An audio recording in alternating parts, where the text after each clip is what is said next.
வணக்கம் நண்பா. TNFUSRC தமிழ்நாடு வனத்துறை வேலைவாய்ப்பு செய்திகள். தமிழக வனத்துறையில் 2300 காலிப்பணியிடங்கள் விரைவில் நிரப்பப்படும் என வனத்துறை அமைச்சர் மதிவேந்தன் கூறியுள்ளார். வாங்க பார்க்கலாம். வனத்துறையில் காலியாக உள்ள பணியிடங்களை நிரப்ப நடவடிக்கை.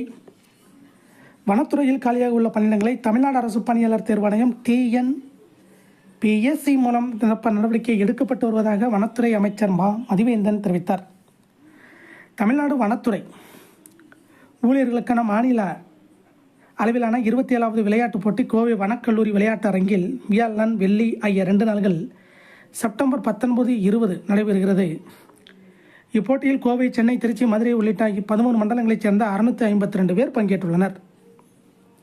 இதில் மாவட்ட ஆட்சியர் கிராந்தி குமார் பாடி தலைமையில் வியாழக்கிழமை நடைபெற்ற நிகழ்ச்சியில் அமைச்சர் மதிவேந்தன் பங்கேற்று விளையாட்டுப் போட்டிகளை தொடங்கி வைத்ததுடன் வனத்துறை ஊழியர்களின் அணிவகுப்பு மரியாதையை ஏற்றுக்கொண்டார்.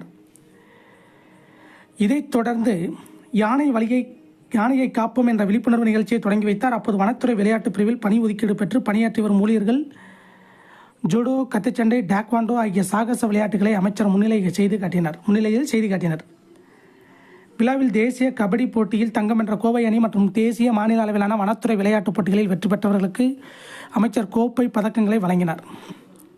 பின்னர் அவர் செய்தியாளர்களிடம் கூறியதாவது: கோவையில் நடைபெறும் மாநில அளவிலான விளையாட்டுப் போட்டிகளில் தேர்வு செய்யப்படும் வீரர்கள் தேசிய அளவில் நடைபெறும் போட்டிகளில் பங்கேற்பர். தமிழக வனத்துறையில் 2300 காலிப்பணியிடங்கள் உள்ளன. இவற்றை TNPSC மூலம் நிரப்ப நடவடிக்கை எடுக்கப்பட்டு வருகிறது என்று கூறினார். இதுபோன்ற